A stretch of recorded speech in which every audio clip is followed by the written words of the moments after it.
ভারতের নয়ডায় serial killing ঘটনার উপর ভিত্তি করে নির্মাণ করা হয়েছে ক্রাইম থ্রিলার সিনেমা সেক্টর 36।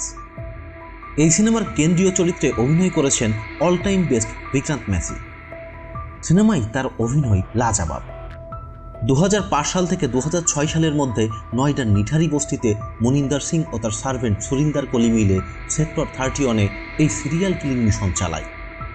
ফিরে আসি সিনেমার গল্পে।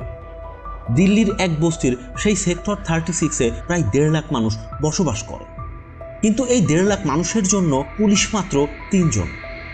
ফলে যা হবার তাই, নানা ক্রাইম হচ্ছে, কিন্তু দেখার কেউ নেই। এদিকে এই সেক্টর থেকে প্রায়শই বাচ্চা গায়েব হয়ে যাচ্ছিল।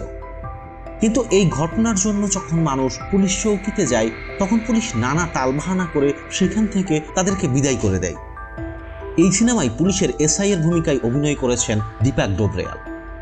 এরপর ঘটনাচক্রে যখন এই ক্রাইমের ইনভেস্টিগেশন শুরু হয়, তখন পূর্বে সংগঠিত ভয়ঙ্কর ক্রাইম মানুষের সামনে আসে। সারা দেশের মানুষ জানতে পারে কেন বাচ্চা গায়েব হচ্ছে। এই সিনেমায় বিক্রান্তের অভিনীত ক্যারেক্টার প্রেম কেন বাচ্চা গায়েব করছে, তারপর তাদের সাথে কি করছে, আর কিভাবে তাদেরকে আপনার নিঃশ্বাস বন্ধ হয়ে যাবে। পুলিশের এসআই চরিত্রে অভিনয় করা দীপক ডোবরিয়াল কিভাবে এই ঘটনার সাথে জড়িয়ে পড়লেন এবং তার সাথে কি ঘটনা ঘটতে থাকে, সেটাই পর্যায়ক্রমে দেখানো হয়েছে এই সিনেমায়। সিনেমার স্ক্রিন প্লেকে টেনে লম্বা না করে মাত্র 2 ঘন্টা 3 মিনিটে এই সিনেমার পুরো ঘটনাকে পুঙ্খানুপুঙ্খভাবে দেখানো হয়েছে। এখানে কোনো আড়ম্বর গান নেই কোনো আড়ম্বর অ্যাকশন সিন। তবুও এর স্ক্রিন প্লে, অভিনেতাদের অভিনয়, গল্পের ক্লাইম্যাক্সের দুর্দান্ত মোড়ের কারণে ডার্ক ক্রাইম থ্রিলার সিনেমায় অন্তর্ভুক্ত হয়েছে এটি। সিনেমার মূল চরিত্র প্রেম তথা বিক্রান্ত, কি বলবো, তার অভিনয়।